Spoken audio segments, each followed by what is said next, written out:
Hi, Carlos. How are you doing? And Keith, nice to see you.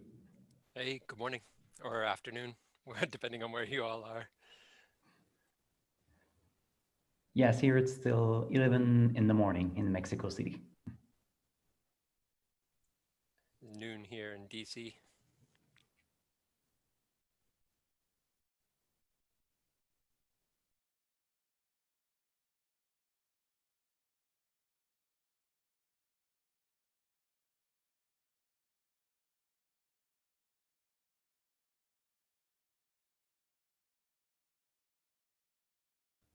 Okay, if you all don't mind, maybe we can wait just a few minutes. I'll send another reminder on Discord just to make sure everybody is here.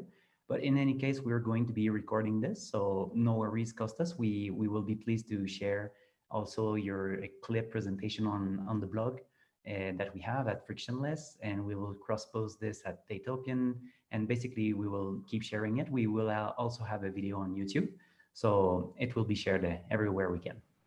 Okay, sounds good. Perfect.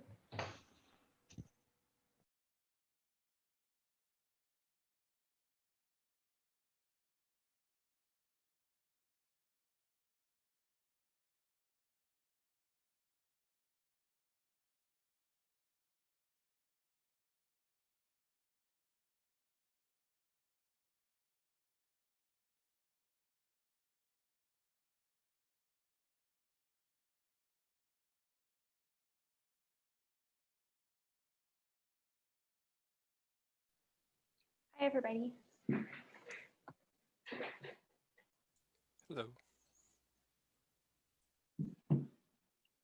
Sorry, I'm a little late. I just let my dog outside and she got into this thorny bush. So I was having to get her out of the thorny bush. Yeah. Sebastian, are we waiting for some other people to join? Yes, I hope so. I just sent a reminder in Discord. People should also have an email about it. I think Rufus said he was going to be here, and I see we have new faces also. I'm not sure. There are a few people that confirmed they were going to be here today, but I don't know. Do you want us to wait just a few more minutes? Sure, yeah, we can wait another minute. Could you share the notes doc, please? Yes, I was going to do that. Just a sec. Awesome, thank you.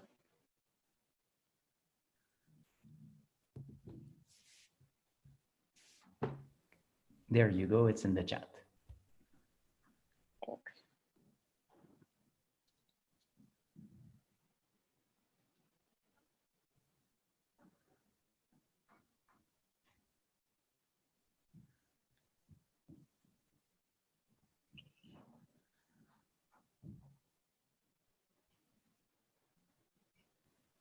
So while we wait maybe a minute or two for people that want to fill out in this meeting doc, usually we like to add at the top of the document the name of each person. We like to do presentations when we have new people around. And also optionally, we can leave an affiliation where we are working, where we are coming from, or maybe how we heard about Frictionless.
Okay, hello everyone. I see we have Paula, Emma, Yusuf, I think, and Mostafa. Those are all new people. And Giuseppe. So glad to be here today with you. I've just shared again a link to the meeting doc. We usually like to follow an agenda in there. We present each other. And today we're going to have a special presentation from Costas and Peter. And so, yeah, I guess we can start with this. If people would like to add their affiliation and name in the meeting doc, I guess we mostly all have it by now, but just give a minute or two more to do this.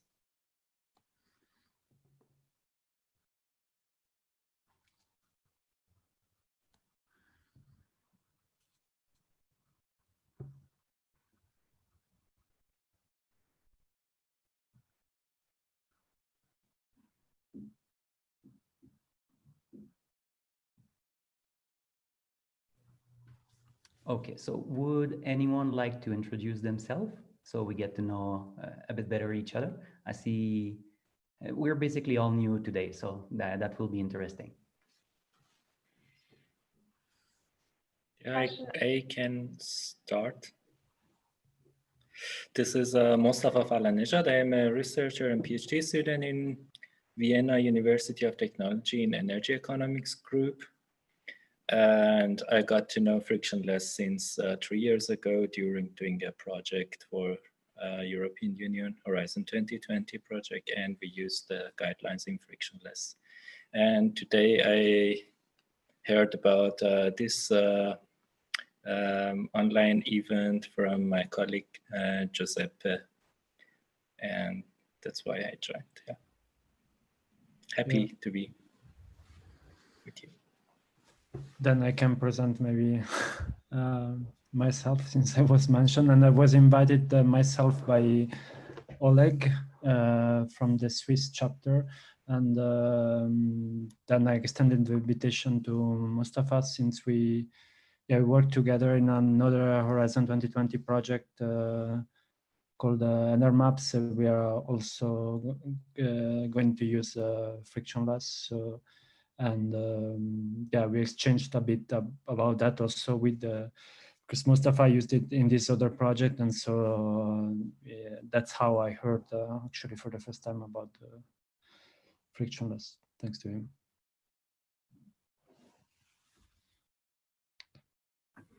I can be next. You said Switzerland. Carlos, I work for the Swiss Pole Institute. I'm a software engineer there. And we are using Frictionless to describe data sets.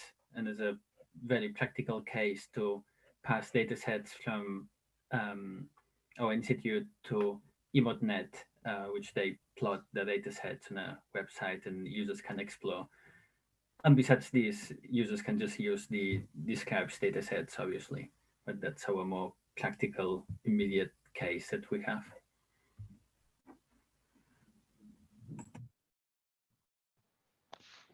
Okay, so maybe I can jump in since I see it's we just take turns like this. So yeah, my name is Kostas Simatos. I'm a consultant working for the European Commission, Digit specifically. Well, you'll be hearing quite a bit from me because I'm going to be presenting today. We do work at the Commission around interoperability and conformance testing. We'll let you know about that. And we recently started using the frictionless specifications as part of the services that we offer. But I'm not going to go more into that because you're going to get well, a fill of it later on during the presentation.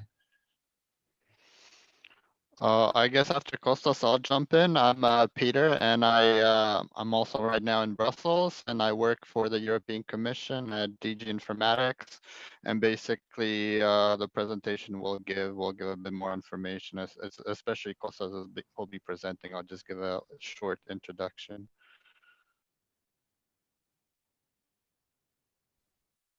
I can go next. My name is Paula Martinez Lavanchi. I'm a research data officer at TU Delft Library.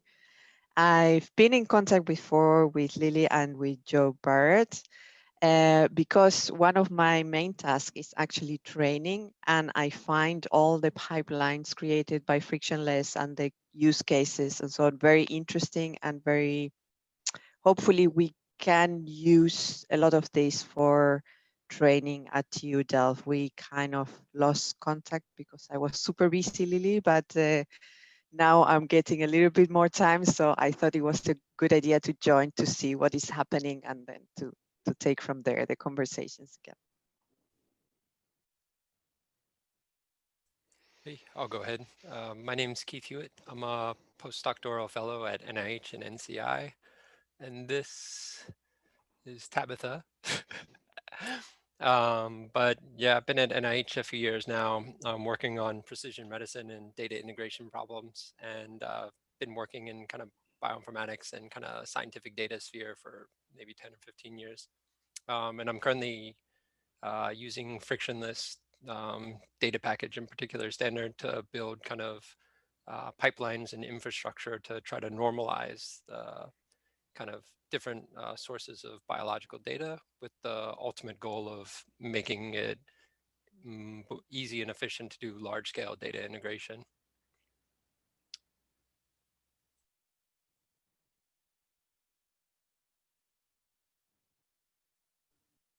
All right, would Emma or Yusuf maybe want to introduce themselves? Otherwise, I think we can go ahead. Let's see, Yusuf is writing in the chat.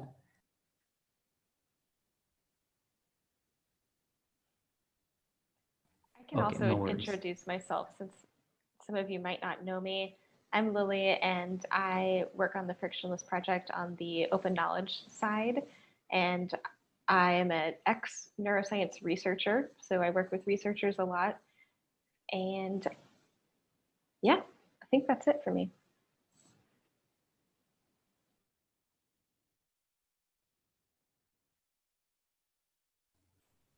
Okay, I think we can go ahead now. Maybe it would be a good time to go with the presentation from Costas and Peter. This is basically the main event for today, so we are all eager to hear from you.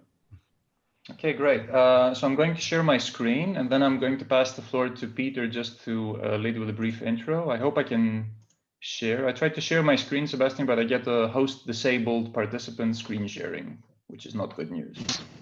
No, effectively. Yeah, let me have a look again. It's supposed to be enabled every time, but yeah, we've been having some issues with this. So yeah, while you're doing that, maybe just to let you know that I prepared a very brief presentation to keep things short, so as less as possible of the boring stuff. And I'm planning to show you a really kind of hands-on demo of how we start from, well, table schema in this case, and how we go all the way up to conformance testing using the different solutions that we have. Okay, so it should work now. Yes, excellent, that's okay. Okay, can you confirm that you can see my my screen? Yes. Okay, thumbs up, good. So Peter, I think you can lead with a brief intro then. Okay, I'll start off now. So I'm Peter, as I introduced myself, and I work for the European Commission, more specifically DG Informatics, which is sort of like the IT department for the Commission. And we have this program called the Interoperability Solutions for Public Administration Program, ISA Square for short, which is set up by the European Commission, and the goal is to promote interoperability, meaning sort of exchange of data and cooperation between the different public administrations. And the ultimate goal of all this is the creation of digital public services. And so in order to do that, we provide different things. For example, frameworks. One of the things that we have as a framework is the European Interoperability Framework. We also provide different types of tools. So for example, one of the tools that we have are the core vocabularies. For example, how to describe data sets, core vocabularies. For example, the core person, how to describe a person, core business, how to describe business, core location, how to describe a location. So that's in order to promote semantic interoperability. But we also provide different types of services. And one of these is the test bed. and the different features of the test bed, as well as the CSV validator that we created, is going to be explained a bit more by Kostas, who will also show you a demo. So this is one of the things that we have been working on, and it's a service that we provide for free to different public administrations, especially to different commission services. So Kostas, take it away. Okay, good. So, so I'm Peter is the project officer from Digit. I'm the lead architect. I already introduced myself briefly, so I'm going to jump in and start talking about, what I want to show you today. So it's all about focusing on table schema specifically, and what we did around conformance testing and validation using table schema. So first of all, just a couple of words about what the testbed is. So what we call the testbed, it's basically it's an online platform of both software and hardware resources with the purpose of connecting IT systems to carry out conformance testing. And the focus is specifically semantic and technical specifications. Okay, so it's not any kind of interoperability, legal, organizational, and so forth. It's really technical. And what is very important for us is that this is an environment that is online, it's accessible to all, it is intuitive, and it is meant to be used self-service. So both for the users that connect their systems for testing, this could be industry, it could be member states, for example. It's meant to be self-service for them, so they don't have to involve administrators, support staff, and so forth to actually test.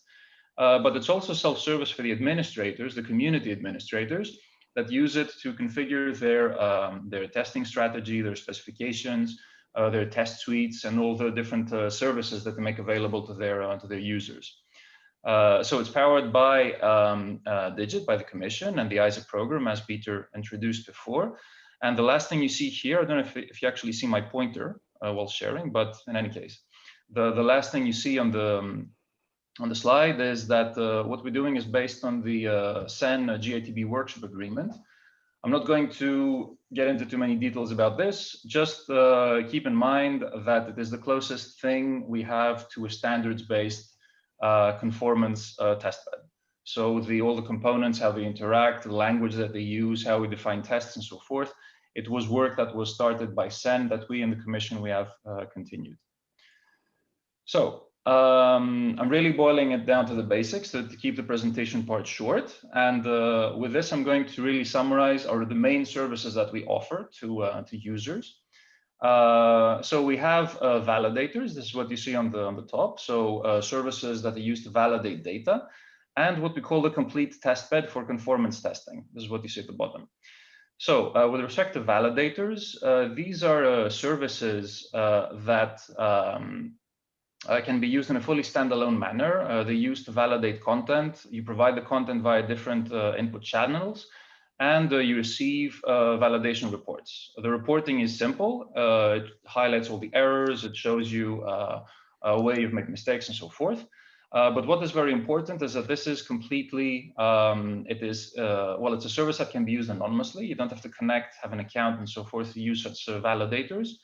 And all our validators are fully stateless. And this is a point that's very important because sometimes testing with data and so forth, well, especially part of conformance testing, it could be sensitive. The validators record no information. There are no reports that are stored. Input data is never stored. Information about users are not stored. It's basically something that is, it's a fire and forget service. It's something that is completely, well, as I said, stateless. So this is these are tools that we offer to the different communities, so allowing them to really validate their data. And as the next step, this is what we have as our full offering. It's the complete test bed, as we call it. And this is what we use for conformance testing. So we go from data validation to really testing conformance to full specifications on the basis of scenario-based test cases. So we really have administrators of different projects that define what it means to actually conform to a specification in terms of specific scenarios. Each scenario has a context. You expect it to, for example, connect your IT software, your system with a specific way. You were supposed to be using certain APIs to exchange data. The data that you're sending needs to match specific constraints, but also a specific scenario. So we might be testing with some expected data, expecting very specific responses, testing maybe with invalid messages or data to expect error messages to be generated and so forth. Now here, a contrast with the data validators is the fact that the testbed is account-based. So all users have accounts to connect with the testbed, and everything that anyone does on the testbed is tracked. So we keep full history. We record all of the different test data that is being used, all the different test sessions. And the goal of this is to allow users to, while they're doing their conformance testing, to actually revisit their test sessions, to review the results that they got, the different steps that took place, for their own purposes, to basically adapt, correct any issues, but also for administrators. So we have a user perspective on the testbed, which refers to the testers actually using it to do conformance testing, but then also the administrators that are using the testbed to actually have an overview over the conformance testing progress of their community, to see who is progressing, and to eventually generate reports and conformance certificates. So this was the general part of the intro, and now I'm going to dive into table schema, which is where we link to the frictionless specifications. So to do this, we're going to talk a bit about the validators that we offer. For certain specific types of syntaxes that are very commonly encountered, we offer extended support in terms of certain core validation services, basically a reusable validator core per case, that we make available and can then be used to define a new validator instance on the basis purely of configuration. This is what you see here in the common architecture on the top. All are different, as I said, these validator cores. They're defined to actually provide the validation engine, which is agnostic of a specific specification, let's say, but it has the capabilities of actually validating content. It takes care of takes care of common features, common capabilities, and also implements the different APIs of the validator instances. So a web user interface and the SOAP web service API at the very least.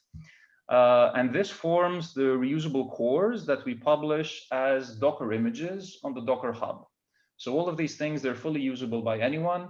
They're completely domain agnostic. They can be reused to set up a validator for any specification. And this is what you see here on the right. The validator instances that we actually configure, they basically build upon these validator cores to provide simply configuration. And this configuration is in the form of the validation artifacts that they used to define what actually we want to be validating the content for, and a very simple configuration file. So some settings just to manage how actually the validator is made available to users. So such reusable validator cores published as I said, Docker images on the Docker Hub, we already had previously for XML, where we use XML schema and schematron to do the validation. We had this for RDF content, where we use shackle shapes, and also for JSON content, where we use JSON schema. And now we recently added support for CSV content using, as you've guessed it probably, table schema as the underlying means of specifying the validation artifacts. And here you see what we are doing specifically for CSV. So in the case of configuring a specific validator, as I said, we provide the same kind of simple, lightweight configuration I mentioned, and also one or more table schemas that define the different types of validations that we want to do.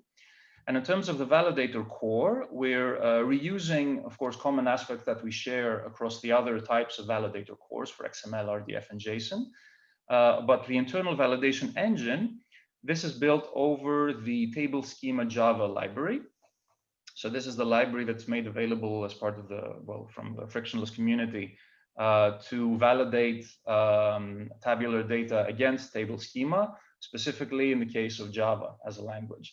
Now, very specifically, we actually made a fork of this because we needed to add some stuff. We needed to fine tune a bit how certain operations took place because we wanted to match it to the kind of output that we offer from our validators. But this I can show you an example as we proceed.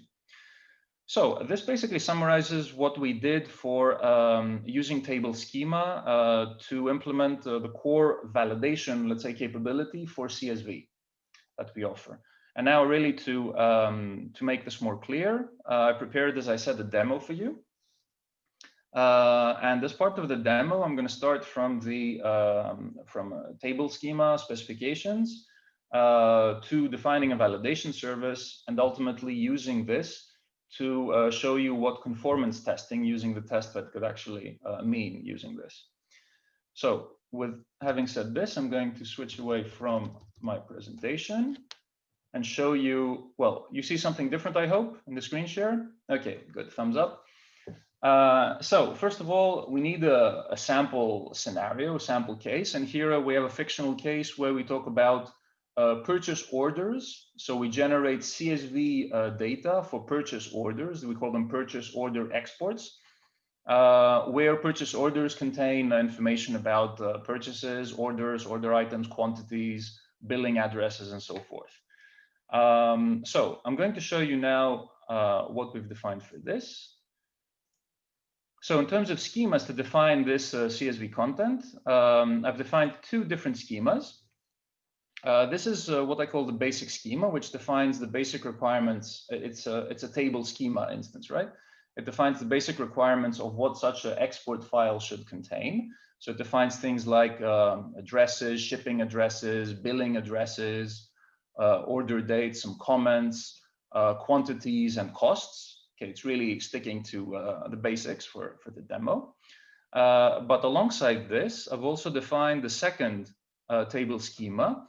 You see it's purchase order large. It's a table schema that is used to determine exports for large orders. Okay, so it's basically identical to the other schema that I showed you. The only difference is that we expect such large orders to always have, in terms of quantity, to have at least 10 items stated. Okay, this is the difference. It's just to give a bit of variety on the different things that we want to test. So we have these table schemas. I can also show you what some sample data would look like. So this is basically your well, really bare bones basic CSV file, different content, texts, dates, and so on and so forth, with the different headers as defined in the table schema. So given such kind of CSV content and the schemas, now we want to set up the validator. So as a first step, remember the validator, it only consists of the configuration that we want to specify. So we have the schemas, and to complement them, we have this very simple configuration file. So this configuration file, it basically defines what are the different types of validation that we want to support. So we want to allow validation of such an export file for basic orders and also large orders. These are the two values that you see here. Now, additionally, we define here how this validation is to take place by specifying that for each different type, so the basic and the large one, we point to the respective schema, okay, that's going to be used. Now, the rest of the stuff that you see here, this is really just some minimal configuration for the user interface, where we say that we basically give a label to the basic and large types to make it a bit more understandable to users, and we give a title to show on the validator. So this is really, I'm really touching at the very minimum amount of configuration that you would have in a validator. There's a lot more stuff that we could do, and I'm going to show you, I'm not going to go into details, of course, because we don't have time, but I'm going to show you some more complex examples as we go along. So given this configuration file and the schemas, you see that everything is linked together. So we're pointing here to the different schemas and so forth. What remains is to define our validator. So remember I said that all of this is based on, it's all Dockerized, it's all based on Docker images. So I'm defining also a Docker file here. It's basically next to these files, where even if you're not aware of how Docker works, it should be very simple to follow. So basically we are building upon the CSV validator core. So this ISITB CSV validator, this is a Docker image that captures this core CSV validator, the reusable part of the validator, and it is available publicly on the Docker Hub, okay? And what we're doing, we're basically just copying the folder, this resources folder that contains the schemas and the configuration file. We're copying them into the image, and we're basically just telling it where it is going to find this configuration. So pretty simple. So now let's create our validator. So I'm going to bring up a terminal. Now here, I basically have I'm in the folder where I have my Docker file and my resources, which are my schemas plus configuration file. And I'm going to build my image. So I'm going to first just make a poll, make sure I have the latest version of the core validator. So I have the latest one, and now I'm going to build my my image. So I'm calling this basically a PO validator, for purchase order validator, and building locally. And it's going to build the image. That's ready. And now I'm going to start up my validator. So create my validator instance. So I'm going to do a Docker, not ruin, but run. I'm going to give it the name of PO validator as well. I'm going to have it run in the background. I'm going to map its internal port. It listens on port 8080. I'm going to map it to 7070 on my local machine. And I'm going to build it over the image that I just created. This is the PO validator image you see here. Okay, so the instance is created. And just to make sure that it's running correctly, let's check the logs. Whoops, there's something there that I missed. There we are. Okay, so it's up and running. And now let's see what it looks like. So I'm switching to my Firefox. So this is on my local host, port 7070. Here we are, CSV order upload. So order, this is the name of the folder that we had passed into the configuration. Upload, it's just the path where the user interface lives. And CSV, it's the root path for any CSV validator. So this is the user interface of the validator that we just created. So it's really something very basic. As I said, it's something that is defined. Let's have a look at the configuration file again. It's really just this configuration here. And we have a title for it. We have the ways to provide input to it. So you can provide the content to validate using a file. So upload the file, provide a URI to load this remotely, or provide the content as a direct input. And okay, let me just try it with a sample that I have. So I'm going to use the sample file that I showed you earlier. And here I have the different validation options. And these are the two different labels that I showed before, basic and large purchase orders. So I'm going to run it for the basic case. So it's validating, and it's going to give me now the validation result. So everything is fine, success. But what is more interesting is if we get actually a couple of errors. So let me do another validation where I validate it against the large specification. So I do the same validation. And here now I see in the overview of the validation result, I see that I have a failure. I see that I have only one error. Okay, I have a very limited data set. And this, you see here details, you see exactly what is actually failing. So it's the fourth record, the total item quantity field. And you see here the message that there was a value 5 for the quantity that should at least be 10. If I click on this, you see the content that was provided with the specific error that I clicked focused upon. So you get an idea of actually what was the cause of the failure, and it is basically this 5 value here. And following this, I can also, apart from looking at the results like this online, I can download a PDF report, which basically shows you exactly the same information that you see here. So, okay, simple stuff. And you can view the report in XML.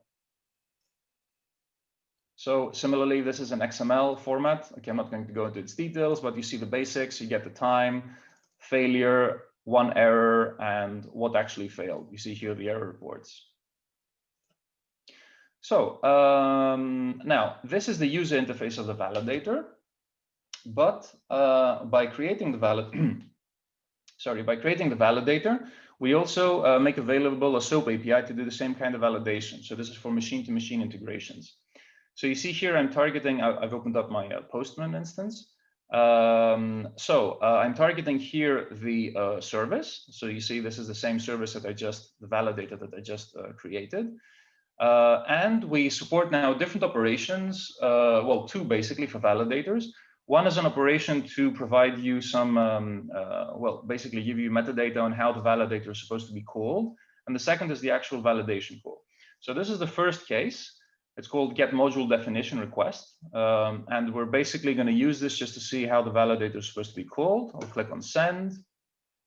And here I should be getting the results. So this is what the results look like. It basically gives us some information about the validator. And more importantly, it tells us how this is supposed to be used. So it expects an input called content to validate, which is the CSV we want to validate.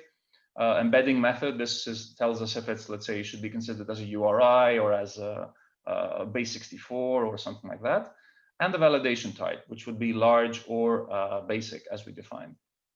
So given this now, I'm going to switch to the actual validation. And here, I'm making a validate call. I'm providing as the content to validate here. I'm choosing to provide this basically as a clear, basically text as input. And this is the exact same input that I showed you before in the sample content. And I'm specifying that the validation type I want to make is large. So validated as a large set of orders. Click on send. And here I get a result where I get a validation report. Again, it's similar to the XML that you saw before. You see the date, failure, overview of the different errors, the content that was used for the validation, and also the detailed reports. So what failed and also where did it fail. So this is, let's say, line 4 of this content to validate, which is this here. Okay. So this shows you also the how you would use the validator via its SOAP API. And as I said, the configuration is very, very basic.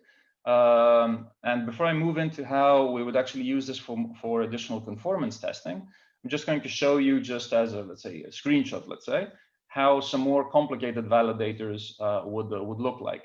So we have online here another validator, which is one that does not have any pre-configured table schemas. And it's what we call the generic any validator, where you provide the CSV content to validate.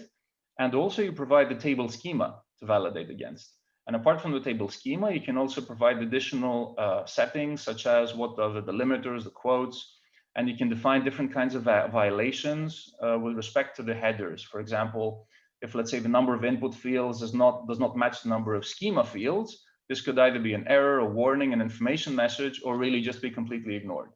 So you get different flexibility like that to really make any kind of validation you want on CSV based on table schema plus additional syntax settings. Now, apart from this, a real life case that we're doing now for a specific project, it's for the Cohesio portal. I'm not going to go into details of that, what it actually is, because we don't have much time. It's a portal used basically to record projects, funding, and so on and so forth in the EU. And they have a data ingestion process that is based on CSV from that basically the member states provide, the EU member states provide. And this is the validator that is used to validate this content. You see here, this already looks a lot more elaborate. There is banners, there's text, there's links, and so forth. There's different kinds of settings that are allowed. All of this you can configure by means of such a configuration file. Okay, so really it's just to give you an idea that we can do something that's very basic or something that is even more complex. So now, having talked about validators, as a last step of the demo that I'm doing, I'm going to show you what it would look like now to do conformance testing using our validator. So here we're going to use our validator, the same instance that we built, as a building block in conformance testing scenarios. So for this, I'm switching now to my testbed instance. I have a local instance of the testbed, and this is what I called before the complete testbed platform. It is the platform that we use to actually do conformance testing. So for this to make it a bit more interesting, I'm considering that as part of this, let's say, sample demo project that we're doing to define this, CSV syntax, We're also defining different kinds of APIs to exchange such a CSV content.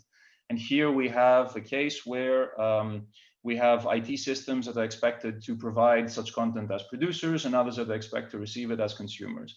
And we're going to be testing as a producer of such a CSV content. I've already configured this in a community that is defined as public. So I'm going to click here to register in a publicly available community. I see here the registration screen where I have the different options available, and I see the EU purchase order community, which is my case. I'm going to click it. And here I need to provide some additional information that is needed by, that has been requested by the administrator. So I'm going to give some, information. What is my organization's name? My configuration here, these are pre-configured conformance statements, as we call them, that the administrator has set up. And here there is one that is pre-configured as, mandatory, which is the purchase order producer. So I'm going to be producing such CSV data. And here I'm going to give basically some information about my own account. Now here, just a brief note. Normally in any environment that you would find of the testbed online offered by the Commission, we use EU login, which is a EU level SSO that is used for authentication. But in this case, we're using a simple configuration where we have just username passwords.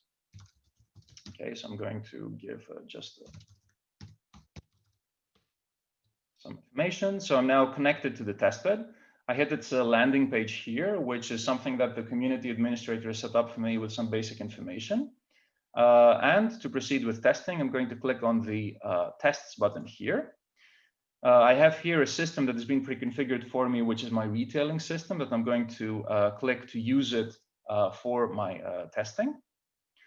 And here I see the list of conformance statements, which basically links my IT system to the specifications that I'm expected to test against. I have this EU purchase order project. You see, this is what we call the domain. The specification is this export format we've been talking about.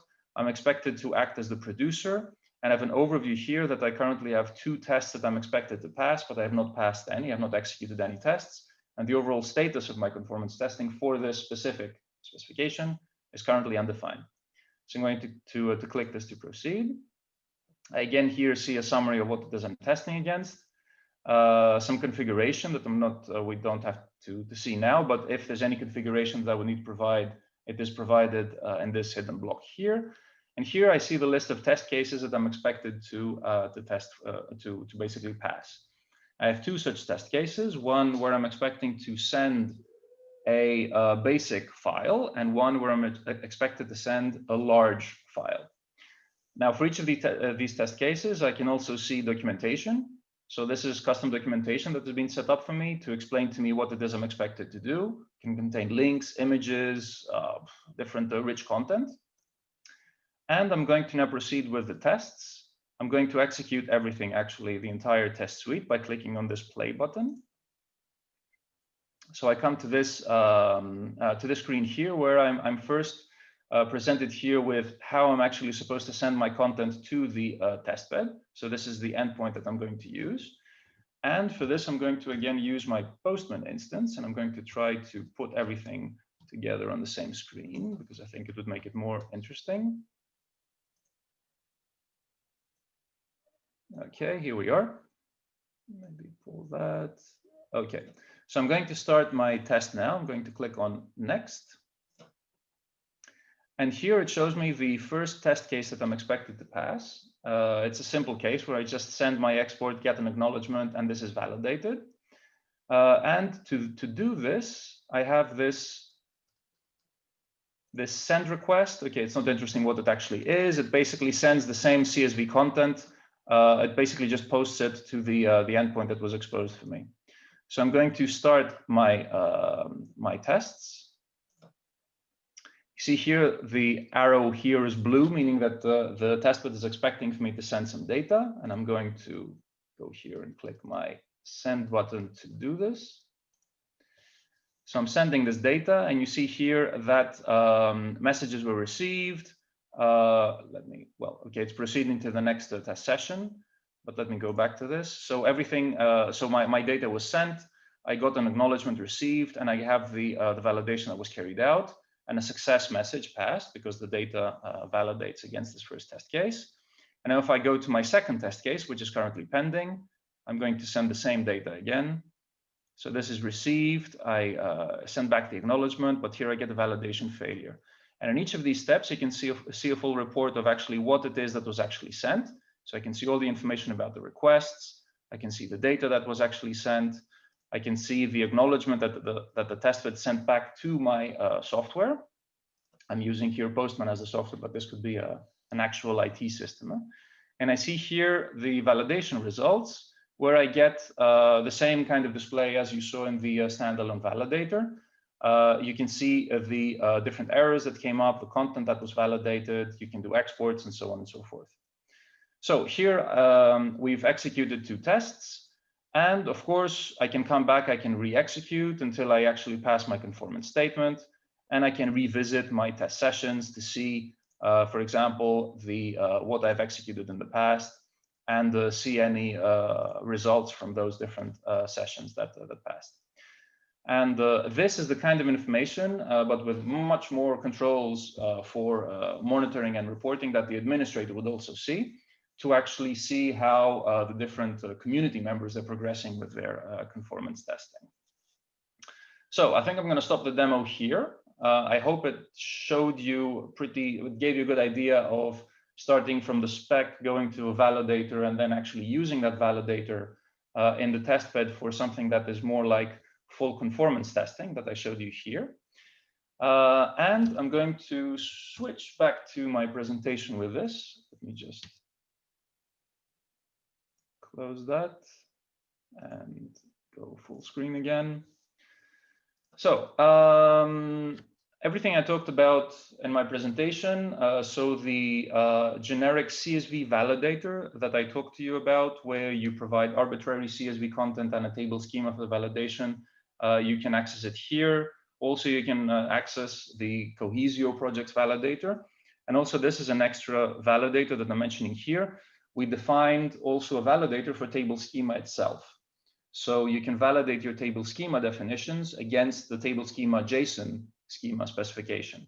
Okay, I didn't show you this, but if you want to try it out, the link is here, so you can definitely follow it. Now, the last point here is that we have, of course, a detailed documentation on all of this, and this is the link that's provided here. So please do use this as a reference. And just to give you a sneak peek of what this actually looks like, this is the kind of documentation that you would see. So we have really a step-by-step guide that really guides you through the process of defining a validator, in this case for CSV, but of course, feel free to browse the other cases and basically replicate the kind of scenario that I just demoed for you here. So, and with this, I think I'm going to close. The last slide I have here, it's really references for you to find more information about the testbed, about what we do, releases, news, all the documentation links. You can access our online environment that is hosted by Digit, and we have demos there that you can play with. And of course, if you have any questions, feedback, and so forth, feel free to drop us an email at our functional mailbox here. So I think with this, I'm done. I'm probably a lot over my allocated time, for which I apologize. But I think I can now stop sharing and pass the word back to Sebastian. Yes, well, thank you a lot for this presentation. It was very easy to follow, very clear, very well done. I really like the product. In fact, even the documentation looks very extensive, very comprehensive, very good there. Yeah, I'm definitely going to look forward to testing this further.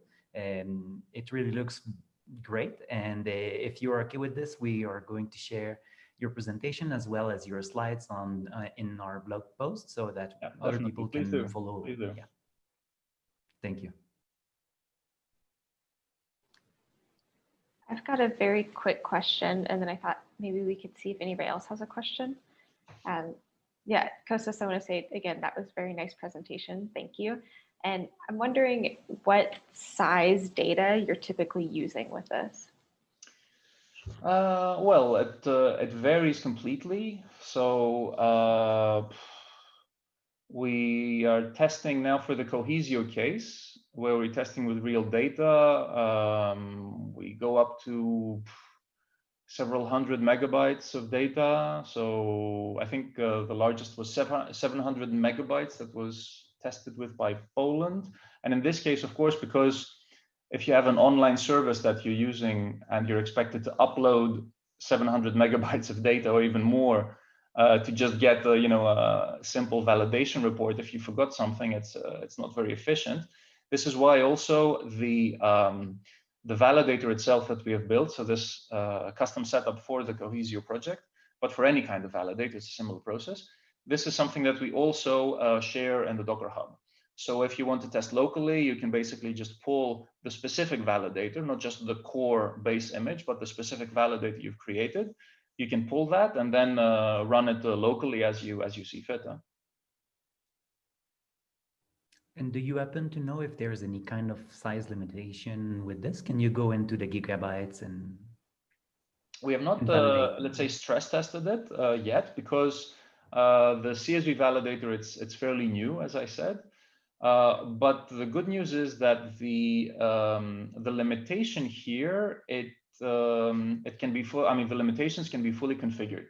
So when you're defining a validator, you can fully configure what are the maximum sizes that you allow for uploads and so forth. So basically, if you have the need to go into the gigabyte territory, you can definitely do that. Okay, and the way it works, is it that the file needs to fit into memory?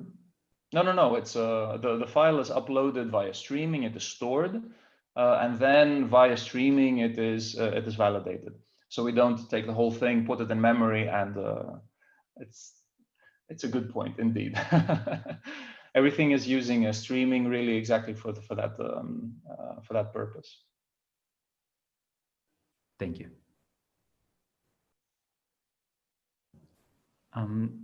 Yes, Lily. Oh, I was just gonna say, does anybody else have a question?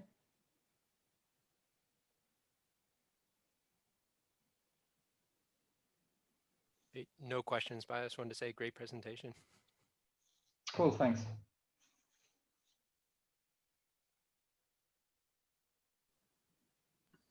Cool. Should we move on then? Oh, sorry. Yeah, thank you for the presentation. It was really great. My question was, is like spatial data supported as part of CSV? Well, yes, spatial data already is supported in table schema itself, right? So you can provide points and also GeoJSON, for example, within a specific fields. So everything that is supported by table schema is also supported by the CSV validator. It's interesting also to note that for all of our validators and the CSV validator, we can also validate things that even go past what can actually be done by a CSV validation, because we support, or by table schema itself, because we support the custom plugins that can be, it's basically additional, let's say, little components that can be built that work with the raw data itself, and they can do different kinds of validation, such as cross-referencing fields between themselves, or potentially doing more advanced validation, and potentially supporting kinds of data that would not normally be supported by table schema. Spatial data is supported, but for other cases, you could always extend by means of such a plugin and have that complement the base, let's say, validation. Thank you.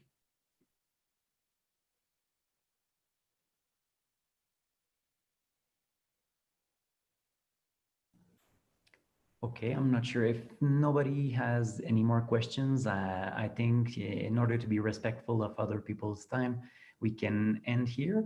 Maybe someone has some final thoughts. Yeah, Lily? I do. I have an announcement that we are hiring a contract developer for a 6-month contract.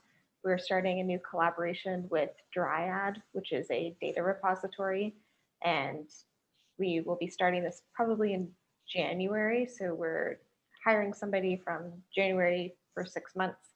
And that link is on the Open Knowledge website job page. So it's okfn.org, and then you can find it there. So please share or apply if you're interested.